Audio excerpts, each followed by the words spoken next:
The board asked who had authorised the policy adjustments that triggered the regulatory investigation. My division vice president told them I had reviewed and approved the changes in my capacity as underwriting manager.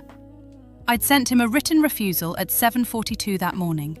The email was titled Premium Adjustment Request, Declined. It detailed why the proposed policy modifications violated underwriting standards and state insurance regulations. It cited specific sections of our compliance manual.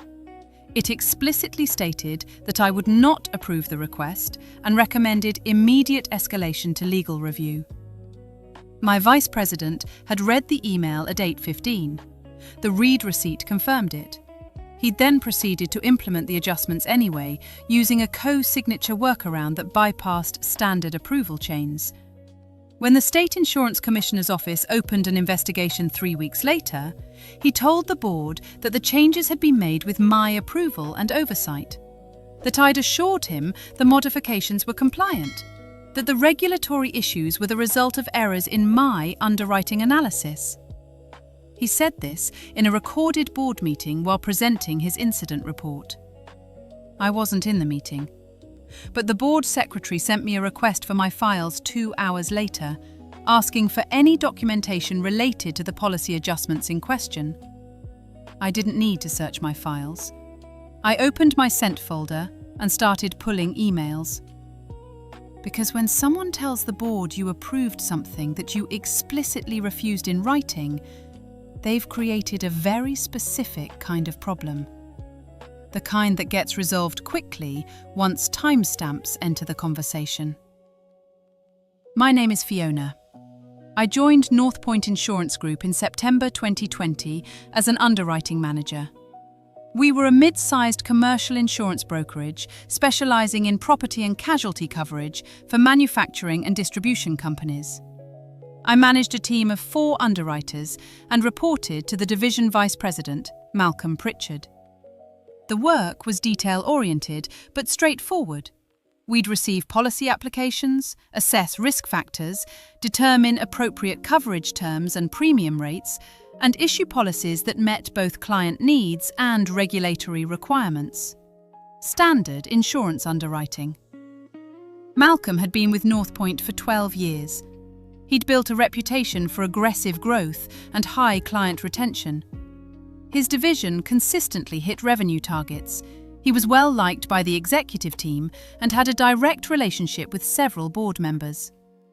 I didn't have strong feelings about him one way or the other during my first 2 years. He gave me clear targets, didn't micromanage, and generally stayed out of underwriting decisions. As long as my team's loss ratios stayed within acceptable ranges, he was satisfied. That changed in late 2022. North Point was pursuing a major account, a national logistics company with a fleet of over 300 commercial vehicles and 12 distribution warehouses. The potential annual premium was close to $2 million. Malcolm had been cultivating the relationship with their risk manager for months. In November, we received the formal application. I assigned it to my senior underwriter and reviewed the risk assessment when it was complete. The exposure was significant. The company operated in high-traffic corridors. Their driver turnover was above industry average, and their loss history showed a pattern of frequent small claims that suggested inadequate safety protocols. The risk assessment recommended a premium rate of $470,000 annually, with a $25,000 deductible. Malcolm reviewed the numbers and called me into his office. "This premium is too high," he said. "The client is expecting something closer to $350,000. "The risk profile doesn't support that rate," I said. "Their loss history alone justifies the premium we're quoting. They're coming from a competitor who was charging them $375. If we quote $470, we lose the account. Then their previous insurer was underpricing the risk. That's why they're shopping for new coverage. We can't match an unsustainable rate just to win the business." Malcolm leaned back in his chair. "What if we adjust the coverage terms? Higher deductible? Tighter exclusions? We're already at a $25,000 deductible. Going higher might price them out of what they're willing to accept. And narrowing coverage defeats the purpose of them switching carriers. There has to be a way to make this work. Not without either charging an adequate premium or accepting risk exposure that our loss ratios can't absorb. Malcolm wasn't happy, but he accepted it. We submitted the quote at $470,000. The client declined and stayed with their existing carrier. 3 months later, in February 2023, the same client came back. Their previous insurer had non-renewed their policy after a series of claims pushed their total losses above acceptable thresholds. They needed coverage and had limited options. Malcolm saw an opportunity. "They're motivated now," he said. "Let's quote them $395 and get this closed." I pulled the updated loss data. If anything, their risk profile had worsened. They'd had 2 major vehicle accidents in the past quarter and a warehouse fire that triggered a $100,000 property claim. "Malcolm, their losses are up 30% from when we first quoted them. We can't lower the premium. If anything, we should be increasing it." They need coverage. They're not in a position to negotiate. We quote $395, they accept, and we monitor closely in year 1. That's not how underwriting works. We price the risk accurately, regardless of the client's negotiating position. "Fiona, I need you to be flexible here. This is a strategic account. It's a strategic loss waiting to happen." The conversation ended without resolution. The following week, Malcolm sent me an email with the subject line, "Premium Adjustment Request, Logistics Account." The email outlined a proposed policy structure: $395,000 annual premium, $35,000 deductible, and several coverage exclusions that would limit our exposure on specific claim types. He asked me to review and approve the structure so he could present the quote to the client. I spent 2 hours analyzing the proposal. The exclusions were aggressive enough that they would likely trigger disputes if claims occurred. The deductible increase helped, but not enough to offset the premium reduction. And the overall structure felt designed to make the quote attractive while hiding the true cost and limitations the client might not fully understand. I drafted my response carefully. Subject line: Premium Adjustment Request, declined. I explained that the proposed premium didn't adequately reflect the risk exposure. I noted that the exclusions created potential for coverage disputes that could damage client relationships and expose us to bad faith claims. I cited the specific sections of our underwriting manual that established minimum premium to risk ratios. I stated clearly that I could not approve the request and recommended he escalate to our legal and compliance teams if he wanted to pursue the account outside standard underwriting parameters. I sent the email at 7:42 on a Tuesday morning. The read receipt came back at 8:15. Malcolm didn't respond. I assumed that meant he'd accepted my decision and moved on. 3 days later, I saw the logistics account show up in our active policy database. Premium: $395,000. Effective date? That week. I pulled the policy file. The approval signatures showed Malcolm's name and the name of another underwriting manager from a different division, someone who had no expertise in commercial transportation risk. I checked the approval workflow. Malcolm had routed the policy through an alternative approval chain that didn't require my sign-off. It was technically within policy if 2 managers approved, but it was clearly designed to circumvent my refusal. I documented what I'd found in a memo to myself and saved it with my original email declining the request. Then I waited. The policy went into effect in late February. By April, we'd already received 3 claims totaling $80,000, 2 vehicle accidents and a cargo theft, all within the coverage terms, all requiring payouts. By June, total claims had reached $215,000. The policy hadn't even been in effect for 6 months, and we were already underwater on the premium. Malcolm didn't mention it in our regular meetings. The losses were allocated to the division as a whole, not to me specifically, so they didn't directly impact my team's metrics. But I knew the account was going to be a problem. In late August, I received a request from our finance department asking me to provide documentation on the underwriting rationale for the logistics account. They were conducting a quarterly review of policies with loss ratios above 150%. I responded with the truth. I had declined to approve the policy. I attached my original email to Malcolm and explained that the policy had been approved through an alternative workflow. The finance analyst thanked me and said she'd follow up with Malcolm's office. I didn't hear anything more about it for 2 weeks. Then, in mid-September, the State Insurance Commissioner's office sent a formal inquiry to Northpoint. They'd received a complaint from the logistics company alleging that Northpoint had misrepresented coverage terms and was improperly denying valid claims. The complaint specifically mentioned the exclusions Malcolm had built into the policy.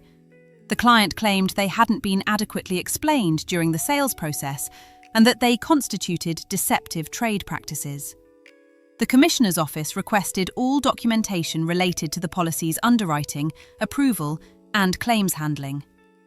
Northpoint's legal department began an internal investigation. I was interviewed by our general counsel, along with Malcolm and the other underwriting manager who'd co-signed the policy. I provided copies of all my documentation, my original risk assessment, my email declining Malcolm's premium adjustment request, and my memo documenting that the policy had been approved without my involvement. Malcolm's story was different. He told the General Counsel that he'd discussed the policy structure with me multiple times, that I'd expressed concerns, but ultimately agreed the modifications were acceptable, and that my email declining the request had been related to an earlier version of the proposal that he'd subsequently revised. It was a careful lie, specific enough to sound plausible, vague enough to be hard to disprove without diving into the details. The General Counsel asked me directly, "Did you ever approve any version of this policy structure?" "No. I declined the request in writing and recommended legal review. I had no further involvement with the account." "Mr. Pritchard says you were consulted on the final structure." "That's not accurate. The email I sent declining the request was my final communication on the matter. I was not consulted on any subsequent revisions." The investigation continued through October. The State Commissioner's Office expanded their inquiry to include a review of Northpoint's underwriting practices and approval workflows. They wanted to understand how a policy with significant risk exposure and questionable coverage terms had been approved over the objections of the assigned underwriting manager. In early November, the Board of Directors scheduled a special meeting to review the regulatory situation and the company's response. Malcolm was asked to prepare an incident report explaining what had happened and how the company would prevent similar issues in the future. I wasn't invited to the meeting, but I knew it was happening because the board secretary had sent a calendar notice to several executives and managers, and I'd seen it forwarded in an email chain. The meeting took place on a Thursday morning. At 11:30, I received an email from the board secretary, Angela Morris. The subject line read, "Documentation request, logistics account underwriting." The email was brief. "Fiona, the board has requested copies of any documentation you have related to the underwriting and approval of the commercial transportation policy for Midwest Logistics Group, effective February 2023.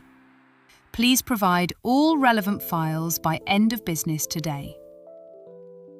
I read the email twice. Then I opened my documentation folder and started organizing files.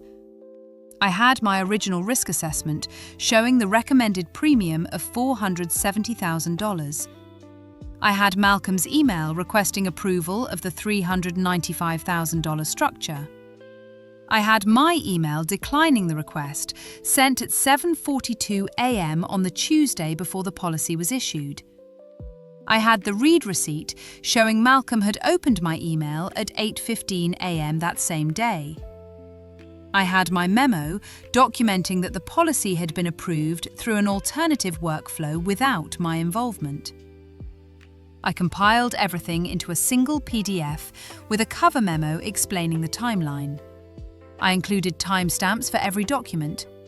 I attached the original email files with full headers showing send and receipt times. I sent the package to Angela at 2:15 p.m. I didn't copy Malcolm. I didn't add any editorial commentary. I just provided exactly what had been requested. Documentation showing what I had recommended, what I had declined, and when.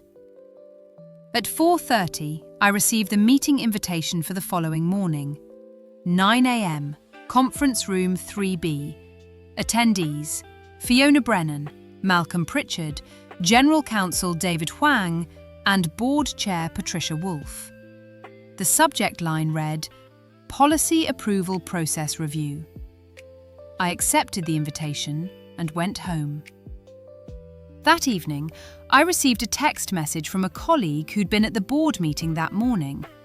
The message read, Malcolm threw you under the bus. Said you approved the logistics policy. Board is pissed. Thought you should know. I didn't respond to the text. I opened my laptop and reviewed my documentation one more time. Everything was timestamped. Everything was clear. There was no ambiguity about what I'd approved and what I'd declined. I went to bed early and slept fine. I arrived at the conference room at 8:55 the next morning. Patricia Wolfe was already there, along with David Huang. Malcolm arrived 2 minutes after me. Patricia didn't waste time with pleasantries. We've reviewed the documentation both of you provided regarding the Midwest logistics policy, she said. There are significant discrepancies between Mr. Pritchard's account and Mrs. Brennan's account. We need to resolve those discrepancies today. She opened her laptop and turned it toward the center of the table.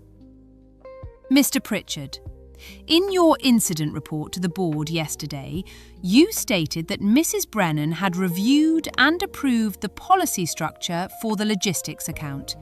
Is that correct? Yes, Malcolm said. We had multiple discussions about the account. Fiona expressed concerns about the premium level, but she ultimately agreed that the modified structure with higher deductibles and coverage exclusions was acceptable. Ms. Brennan, is that accurate? No, I said. I declined to approve the policy. I sent Malcolm a written refusal on Tuesday, February 14th at 7:42 a.m. He received and read that email at 8:15 a.m. the same day. I had no further involvement with the account. Patricia pulled up an email on her screen. This is the email Ms. Brennan is referring to, she said. Subject line, Premium Adjustment Request Declined. Sent February 14th at 7:42 a.m. Mr. Pritchard, did you receive this email? Malcolm glanced at the screen. Yes, but that email was responding to an earlier version of the proposal. I revised the structure after receiving Fiona's feedback and discussed the changes with her. When did you discuss the changes with her? Later that week, by phone. Patricia looked at me. Ms. Brennan, did you have a phone conversation with Mr. Pritchard about a revised policy structure? No. I had no communication with him about the logistics account after sending that email. Mr. Pritchard, do you have any documentation of this alleged phone conversation? Calendar invites, phone logs, follow-up emails? Malcolm hesitated. It was an informal conversation. I don't think I documented it. David Huang, Mr. Pritchard. The processing went into effect on February 17th. That's 3 days after Mrs. Brennan sent her email declining the request. Are you saying you revised the proposal, had a phone conversation with Ms. Brennan, obtained her approval and editorial all within 3 days? Yes, we were working under a tight deadline to bind the coverage before the client's existing policy expired. And yet there's no documentation of any communication between you and Ms. Brennan during those 3 days, except her email explicitly declining the request. Malcolm didn't respond. Patricia pulled up another document. The policy approval workflow shows that the policy was approved by you and by Jason Mercer from the Specialty Lines Division. Ms. Brennan's signature doesn't appear anywhere in the approval chain. If she approved the structure, why wasn't she part of the formal approval process? Jason was available and familiar with the account. I didn't think it was necessary to route it back through Fiona after we'd already discussed it. But you just said she approved the structure. If she approved it, her signature should be in the workflow. It was a verbal approval. Patricia closed her laptop. Mr. Pritchard, I've now reviewed Ms. Brennan's documentation package. It includes not only her email declining your request, but also a read receipt showing you opened that email at 8:15 a.m. on February 14th. It includes her original risk assessment recommending a premium of $470,000. It includes her memo documenting that the policy was approved without her involvement. All of this is timestamped. All of it contradicts your account. She paused. What it does not include is any evidence that she approved the policy verbally or otherwise. No emails, no meeting notes, no calendar entries. Nothing. Malcolm shifted in his chair. I'm telling you what happened. We discussed it. She was consulted. Consulted and approved are not the same thing. You told the board yesterday that Ms. Brennan approved this policy and that the regulatory issues stemmed from errors in her underwriting analysis. That is directly contradicted by her written refusal sent the same week the policy was issued. The room went quiet. David Huang spoke. Mr. Pritchard, did you read Mrs. Brennan's email declining the request before you issued the policy? Yes. And you issued it anyway? I believed the revised structure addressed her concerns. But you didn't get her approval of the revised structure. It was a judgment call. I had the authority to approve it with a co-signature. You had the authority to use an alternative approval process, David said. You did not have the authority to tell the board that Ms. Brennan approved something she explicitly declined in writing. That's not a judgment call. That's a misrepresentation. Patricia stood up. Mr. Pritchard, you're suspended pending further investigation. Please return to your office, collect your personal belongings and leave the building. HR will contact you regarding next steps. Malcolm stared at her. You're suspending me based on her version of events? I'm suspending you based on time-stamped documentation that proves your version of events is false. Ms. Brennan sent a written refusal. You read it. You implemented the policy anyway. Then you told the board she approved it. That's not a dispute about judgment.